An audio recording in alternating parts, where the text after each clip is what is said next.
The Big Show with Glenn and Angel on Kiss 92. Good morning. Sometimes getting out of bed in the morning is a lot to deal with all at once. Good morning, Singapore, and welcome to Therapy Tuesday with Dr. Geraldine Tan from the Therapy Room. Good morning, Jerry. Good morning, and I'm sitting on another couch today. Ohayo gozaimasu. Ohayo gozaimasu. You're a psychologist. You're sitting on the couch there, what, treating yourself or what? No, just talking to everyone. Okay, so today we're talking about wellness. Wellness. Yes, wellness. Because, inspired by my husband who loves to travel and then squeezes too many things into one travel. And I'm like, how is it a holiday when we need a holiday from the holiday? But I suspect that many people are like that. They want to maximize their holidays, and therefore they try to squeeze a lot of things into their holidays, resulting in them feeling even more exhausted. Too tiring. So, that's why I don't do tours, because they squeeze so much into those tours and you're like, oh, exhausted. Yeah. Especially if you've got kids. True that. So it is very exhausting for many people. So I mean, it is the holidays. And I think I've seen quite a number of people, especially Singaporeans in Japan, traveling around with their kids. And sometimes I wonder whether they are rested or not. Yeah, of late, I've been speaking to so many people, even our own Tim O, when he comes in on a Monday and you're like, oh, how was the weekend? Because the weekend is kind of like a holiday from your week, right? It's a break. Yes. And for parents, it's the most tiring time ever because they have to keep the kids busy. Their weekdays are actually spent on me time more than their weekends. So it's pretty much the same for a holiday, right? Yeah, so, I think we are on this quest to look for wellness. So defining wellness, right? So it is the state of being in good health, especially as an actively pursued goal. So it's a very modern word here. So it's not just well-being, it's not just, being physically healthy. Wellness is something that we use very commonly these days, a very modern word. And the crucial part is the second part, is an actively pursued goal. That means you deliberately look for being well, physically well, emotionally well, spiritually well, all the different well, right? So, some people get very stressed over it. So today we're going to talk about the well, and there are 4 R's for well. Okay. 4 R's: rest, relaxation, replenishment, and release. Yes. Okay. Release in what way? Oh, Glenn, stop it. Okay, let's continue to talk to Jerry. But when you talk about wellness, there are so many pillars, right? There's like physical, emotional, intellectual. Correct. The 5 pillars that I often talk about. Okay. Social, physical, intellectual, emotional, spiritual. Then there's also financial, environmental, occupational. There's so many add-ons that they're putting to that now. Correct. So that has always been the case, but I find it too much and too many. Yeah. So if we just focus on, the 5 key pillars, there's already quite a bit. Okay, so let's go straight into it then. Into the 4 R's. Okay, the first one, rest. Okay, when you are physically depleted, your energy is depleted. I guess it's a cue for us to rest. So do you all know like how much sleep you need? I know how much sleep I get. 6 to 7 hours a night, Glenn. 3.5 hours a night. Okay, 4 hours. 4 hours, I'm good already, really. 4 hours, I'm like totally refreshed already. Okay, but even more so over the weekends when I have like 9 hours of sleep, then, I'm really, really good. But on a daily basis, I think my body is used to it already. Anything more, I can't focus. So, although they say that, so the Sleep Foundation says that between 7 to 9 hours for healthy adults, you realize that maybe Angel just needs 6 to 7 hours. Maybe Glenn just needs, 4 to 5 hours, and that's okay. All of us have different needs. So, what I want to establish is for us not to stress over, like, oh, I need to have somebody else's benchmark of sleep or rest. Because realistically, 7 to 9 hours, who has the time to be sleeping for that long these days? It's a long time to be sleeping. That's like a baby sleeping overnight. You know what I mean? Yeah. It's very long. Babies need 15 Even more, to 15 to 15 exactly. hours. But you know what I mean? Yeah. Yes. Yeah, so most of us may not need 7 to 9 hours. So a lot of times in therapy, people tend to get very stressed, thinking that, oh, only if I get my 8 hours, then I will be rested. But that doesn't mean that you'll be rested. Sometimes certain people sleep too much and they have a headache. Some people sleep, 8 hours and they still don't feel rested at all. So go with what you feel most comfortable. Okay. So that's your rest. Okay, relaxation. Wait, before you go into that, how many hours of sleep do you get, Jerry? I get about similar to Angel, about 7, Nice. 8 hours. Yeah, That's a good yeah, amount. Yeah. Okay. Yeah. I sleep early. Me too. Then, no time for Julian? he can go and sort himself out. It's Oh. okay. You should Netflix and chill more often. Okay, anyway. Yes, relaxation. This is what I often advocate for: decompression during your waking hours. A lot of people collect the relaxation time till maybe after work or during the weekend, and they assume that it is going to compensate the entire week, but maybe not. It is really just that small little pacing that you give yourself that it's helpful. So decompression during your waking hours. Okay. How so? What it could be, I love my coffee time. So having a cup of coffee, a lot of people advocate just taking a breath, just breathing. Could be getting a lunchtime foot massage or something like that. It could be. But when you do that, you see, you have to go to the place, even if it's a half an hour. Right. You need to spend at least 45 minutes to go and get it. So a lot of people say, I don't have the time. So what then do you do? Because we need these like rest, relaxation, replenishment, release to be consistent. Got it. So, yeah, pockets of relaxation time.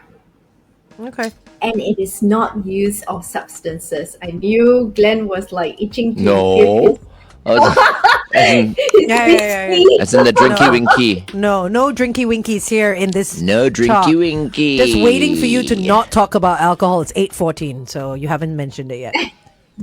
I didn't say it, right? No, Yeah, you didn't. You didn't. Yeah. I did not say it. Okay. Let's see if we can hold out. Replenishment. Oh no, replenishment also is not under that category. Yeah. Replenishment. Okay, 3 parts to replenishment: dietary, social, and spiritual. Okay. So do you do that? Okay, I'll give Glenn. Okay. Like, do you do that? Dietary, social, spiritual. Yeah, I think I used to be more spiritual before, but I think it's not like I'm not spiritual now. So yeah, that area is still quite active. Dietary, well, I think I can eat better. But the thing is, I don't eat as much anymore these days. Like I only eat when I'm really, really hungry. And the first one is what was the first one? Social. Social, yes, 100%. Yeah. Yep, correct. Very. You're the ultimate butterfly. How about Angel? Dietary, yes, 100%. What was the last one? Spiritual. Spiritual, yeah. Social and I like to think I'm spiritual. spiritual. I'm not religious, but I am spiritual. I like to think I am. And social, I think I could be better. I'm not craving it. You know, I haven't gone out in a while, but I'm not like craving like, oh, I want to go hang out with friends. and Married all people that. are like that, actually. No, not true. Like, yeah, When I was married, I felt that way. no, but my husband and I are extremely happy with each other's company. That's the thing. You know what I mean? We don't feel like we need to. We love cooking. We love having a Yeah. drink on Friday night. We love hanging out with Tofu, playing our PlayStation. And we're just very content with doing that. We're not craving like, oh, should we go see these people or that people? Or, you know, once in a while we do, but it's not often that we do it. If we don't feel we need to. Yeah. But that's your social nourishment, and that's enough. It counts as well, right? No, of course. Yeah. Yeah. So if we go into stressing about it, right? So a lot of people think that they need to eat very healthily. You know, they need to look for healthy food to eat. They need to look for a certain type of food to eat. Now that stresses them. So when we do any of these R's, we don't want to overdo it. We don't want to stress over it. Otherwise, it's not helpful for our wellness anymore. So the social part, you know, Glenn is very extroverted. Angel has verbalized that she is both introverted and extroverted, you know, and we don't need too much of that external socialization, and that's fine. Okay, So it's let's go. not determined. Let's go on air and talk about that part. I think it's very interesting. It is, yeah. The Yeah. social part. Yeah, let's talk about that. You know what? I just wanted to talk about social calendars because you're saying under replenishment there is social, spiritual, and dietary, right? When it comes to the social replenishment, I feel a lot of people get stressed out over needing to say yes to every invite. You know, some people don't know the power of no and how they can master that. So I feel like I've mastered the power of no. I'm not at home because for the lack of invites. I'm at home because I choose not to go out, or I choose not to hang out with people. You know what I mean? Because Are you being antisocial? No. Absolutely, maybe once in a while, but I'm allowed to be. See, and I'm comfortable with that, and I don't really give two hoots about what other people might think about that. You know, but some people, they feel that they have to say yes to every birthday invite, every gala dinner, and everything, and it can get so tiring. Yep. So we do need to ensure that we have our sort of our replenishment, our needs fulfilled. Yeah. So replenishment can be replenishment of more or less. It doesn't have to be what somebody else determines for us. Yeah. Yeah. So. Okay, all right. Yeah. All right, And I wanted to go with the spiritual. So the spiritual, you know, doesn't just mean religious. It can mean, you know, just a walk in the garden, a walk in a park, being very mindful. So later on, we can look at a little bit about mindfulness also. Sitting in the onsen, again, it doesn't mean it's for everyone. I don't quite like it, but Julian likes it. So Okay. I've never tried an onsen. It's hot. Yeah, I love hot It's, though. I love hot. I don't like. Oh, I love hot. I can't like do cold. I like the cold. Oh, I can't do cold. Yeah. Okay, you do the cold plunge. I'll do the Okay. onsen. Hey, so you're saying that is also spiritual, sitting in an onsen? yeah, so the whole process of, Yeah. you know, showering, you know, of going in that mindful, quiet process until you dip yourself into the onsen, and you, I don't think you can sit in there for very, very long because it's quite hot. Yeah. And then you come out, you take a cold shower, and then, you know, you go back to whatever routine that Yeah. you have. So that whole process is a process of really that mindful walking through of the different parts of it. Yeah. Yeah, because spirituality doesn't need to have anything to do with religion. Okay. Yeah. Okay. I'd rather be in that onsen or whatever with someone else, with is it? a woman like Of sponging me course, down or yes, something. yeah. That'll be very relaxing. That's very spiritual as well. Of course. Okay. That's Glenn's spirituality right there. Nice pampering session. It's like an out of body experience. Maybe I'll get that on my Bangkok trip. Maybe you will. Okay. You know what's TMI? So cute. So the Krishna last Raj. one. Hold on, Krishna Raj has come on. I like the part that Glenn said it taking their 2 daughters. Haha. Actually, Glenn and Angel make a perfect couple. 2 individuals extreme on each end. We're joking, Krishna Raj. Don't start rumors. That's how rumors right. get started. Oh my God. Exactly. I get along very well with Angel's husband, okay? Yes. I love Bobby. Yes. Correct. And for me, I have boundaries. So. Of course. Yes, We of all have course. boundaries. Very important. Like some people don't. Anyway. Oh my goodness. Okay. We're down to the last R, which I'm actually quite worried about it now. It's called release. Please Should we just say release goodbye me, now? Let me go. But we're not talking about that kind of release. I don't Okay. love you anymore. No.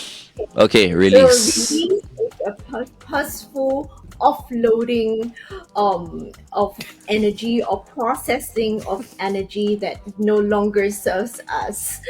So we release negative emotions like anxiety, stress. Sometimes you see people releasing excess energy. So that's when your ADHD individuals or autistic individuals, they start like jumping around. They've got a lot of, they steam a lot. So they need to get rid of that energy.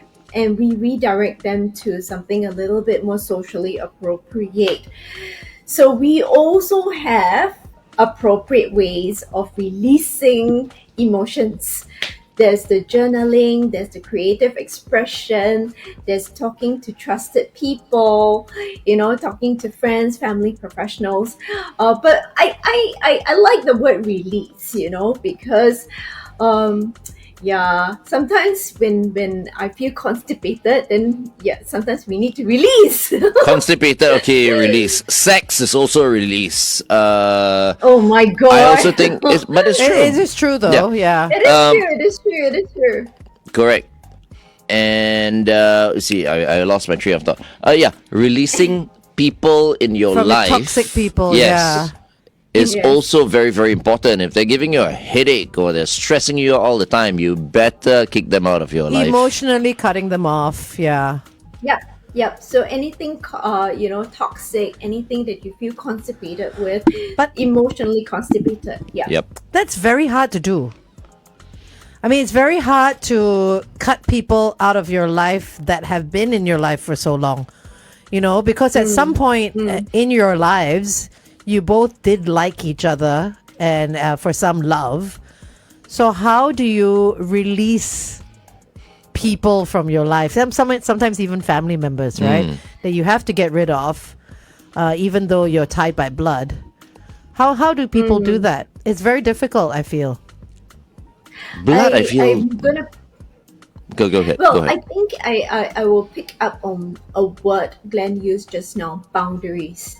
So even if we cannot kick them out of our life, but we keep some sort of boundaries that are comfortable. So I'm going to marry, what Angel said, where we want to say no sometimes, and we want to feel comfortable saying no sometimes.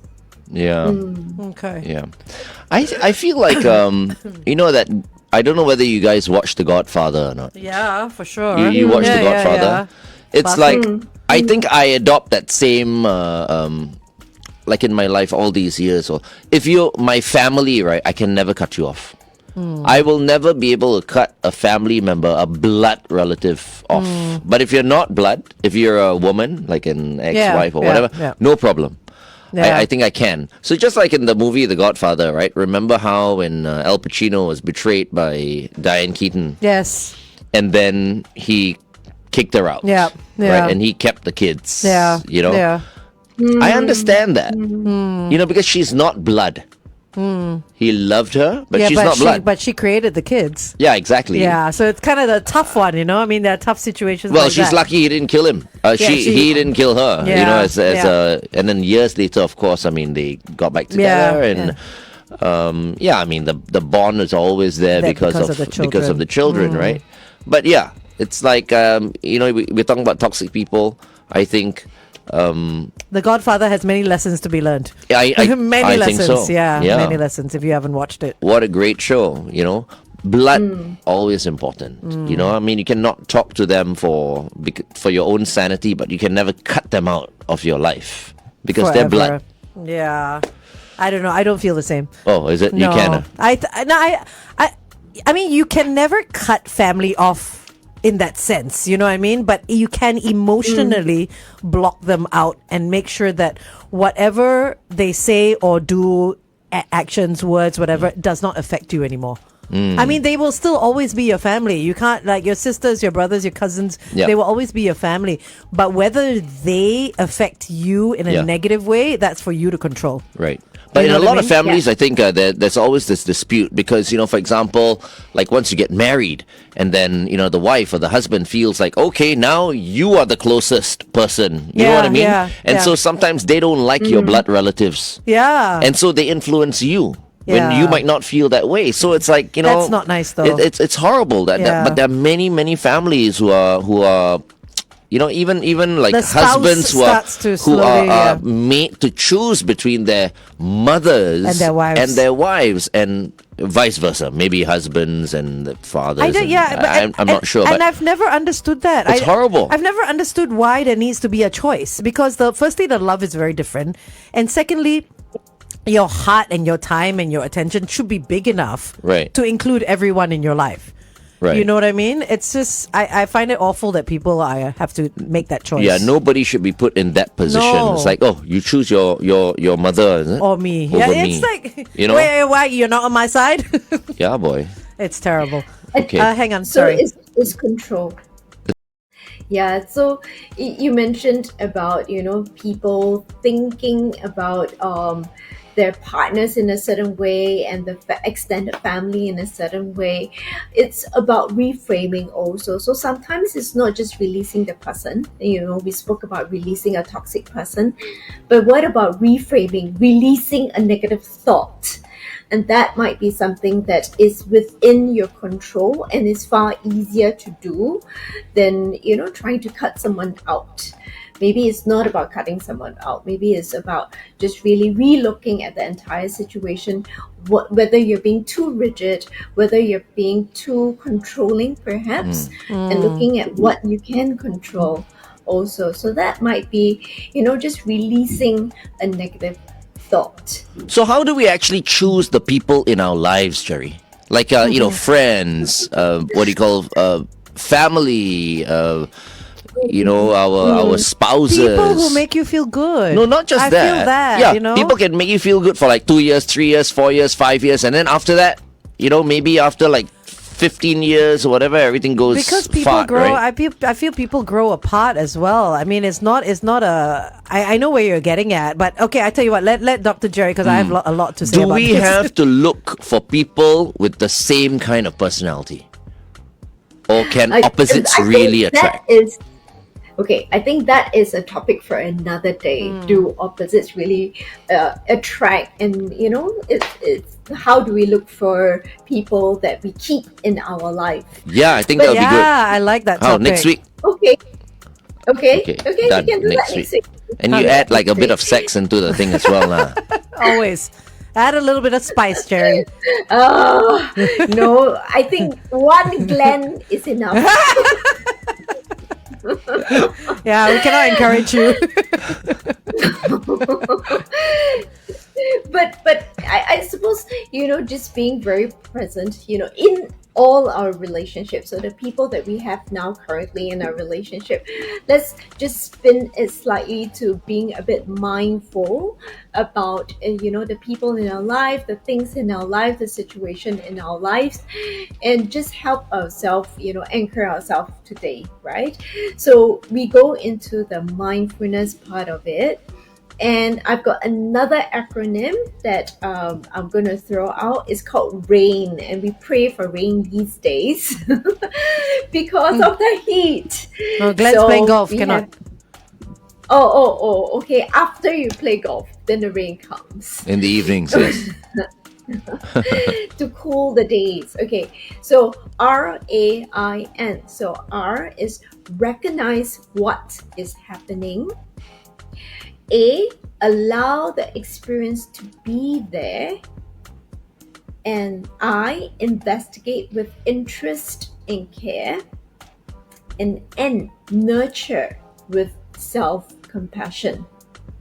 So I thought that was very nice. Very nice, summary, because a lot of people ask, what is mindfulness? What is mindfulness? And all the technical terms and all the technicality of mindfulness, I thought this encompassed it quite nicely. So you know how we're talking about family bonds and friends being easier to cut off than family. Like you said, you would never cut family off, right? And the saying, and someone messaged this on our Facebook as well, is that blood is thicker than water. But contrary to popular belief, it is not as it seems. The actual saying blood is thicker than water does not mean that family bonds are thicker than friendships. The actual saying is that the blood of the covenant is thicker than the water of the womb, which means that chosen bonds, like those found in battle where blood is spilt, is thicker than those of blood relations. So that's what it's the complete opposite. Like we always think, oh, blood thicker than water means family is always there, and it will friends we can cut off, but it's actually the opposite. Yeah, So my two good friends, our family. right? They family. do. They do. are your family. They are Yeah. like family. Yeah. Yeah. I think we need to cut our thumbs and then keep it in a little. No. You know how it is. Yes, like- and you put it together. Yes, no. I think nowadays no one wants to do that Okay, anymore. okay. Yeah, with the kind of diseases going around, you're like, no. Don't. They may be friends, but What are you saying? Because I'm promiscuous? Are you? Oh, no, I'm not. It was only 1 week old, Glenn. Okay. I'm not going down that anyway. That rabbit we have hole, the yes, rain. And the mindfulness. So my interns were really, really cute when I got them to think about the different ways to do mindfulness. So they focus a lot on the hobbies, like knitting, crochet, making a candle, or having that tactile sand, and focusing a lot on that tactile part of the mindfulness. So I challenged them to think about what we can do in our daily lives, and all of us can think about it also. So it's interesting. They came up with one thing, which is walking around without your phone. Now, I don't know whether the younger generation can do that or not.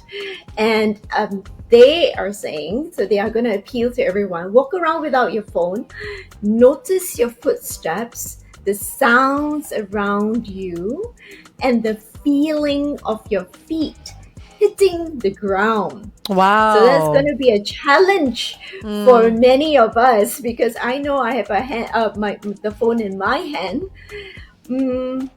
I like the other one. The other one is skincare routine. So I assume Angel does it. I do it. I do it as You well. do it? I wake up like Oh, this without wow. doing Okay. anything. Yes. Yeah, right.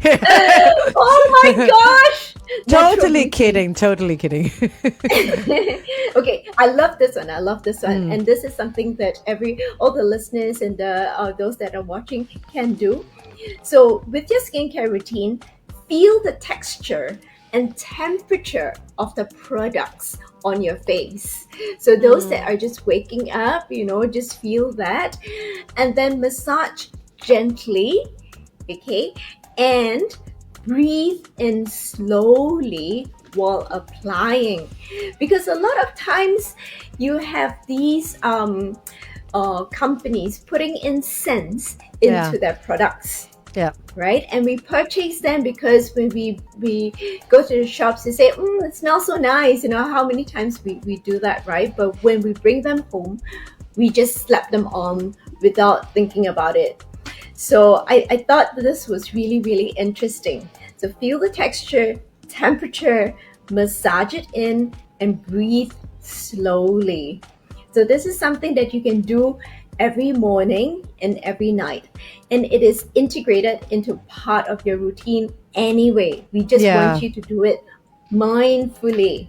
And a little I bit thought that was slower, really nice. right?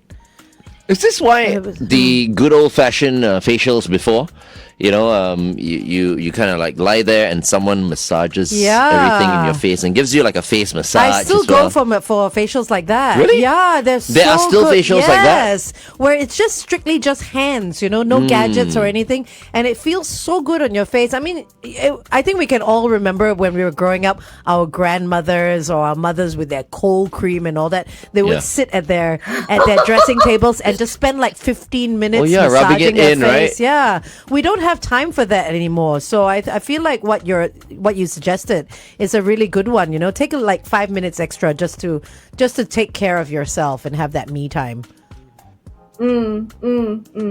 So the mindfulness really helps with the R. I think the relaxation part of things. So we had the 4 R's: rest, relaxation, replenishment, and release. I think the mindfulness is very good for the relaxation part of it. Okay. And one last one that they actually came up with, which I really like, is the hand over heart breathing. Yeah. So if you take a moment, you can actually feel, before you even breathe, you can actually feel your heart beating. And for those that don't know, your heart is towards the left-hand side, not in the middle of your chest. And just breathe in after you feel your heart beat, Actually, it's under the nipple. Glenn can't find his heart. Is it under the nipple? Is that where the heart really is? No, it's like towards the middle of the chest, but to the left. So it's here. It's to the left, yeah. Towards the left. So it's somewhere here. Okay. I think maybe it's more in the center. You can't find your heart? It's heartless! Oh We, the citizens of Singapore, While you're there, right? pledge ourselves as one united people. Okay. no! After can you find your heart now? Wait. Did you find your heart? Yes, I guess. I mean, Does your Apple Watch say your heart is beating? these days my chest is a bit thicker Oh because my I've been gosh. doing like Show bench off. presses. Stop it. I think and- that's where Oh this my was. god! That's where this was Okay. leading. Yeah. He wanted Oh us to my ask goodness. about his pecs. Okay, Oh, never mind. dear. Okay, I know. Okay, hand to heart. He's okay. feeling himself now, so stop it. Do the breathing, and you only need 30 seconds. You don't need half an hour. You don't need an hour. So we talked about decompress. So 30 seconds, 3 breaths. Another challenge for everybody. So 10 seconds per breath, which means possible. that it's breathing in and exhaling, and 30 seconds for 3 breaths. Okay, I will go as I leave you all with all the different challenges today. I shall leave us with a concluding quote by Rumi. Ooh, I love And he says, your task is not to seek for love, but merely to seek and find all the barriers within yourself that you have built against it. So I think I didn't get that. very apt, It's okay. We were talking about toxic people, so Well- I thought Rumi would be really good for that. You're not the target market, Glenn. Okay. Hey, but don't forget what we're talking about next week, right, Jerry? About I completely forgot. Yes, now. hey, we'll watch the show over. What was it, Glenn? Do you No, remember? it's like whether different personalities, right? Oh, How do you opposites attract. choose, let's Yeah, say, your your friends friends, or yeah. your partner Yes, and all that? yes. Do you have to be of Yes. similar personalities in order to last? Okay. That's a good one. You know, because people always say opposites Choosing attract, but I don't think so. Yeah. Opposites, you cannot. Opposites, Okay. it's like size also matters. It's like one big, one small. It's like round peg, square hole kind of thing. yeah, it's got to be like a good fit. Okay. So good choosing topic. people, sustaining relationship. Got it. Okay. Right. The fit part is the sex part. Yes, we got that. Yeah, okay. Square Oh, hole, dear. round peg. Okay. Dr. Next Terry, have a safe have a safe journey home. Have a safe flight. All right. Hug all of them for us. All right. Bye. See you in Singapore. I will. Bye.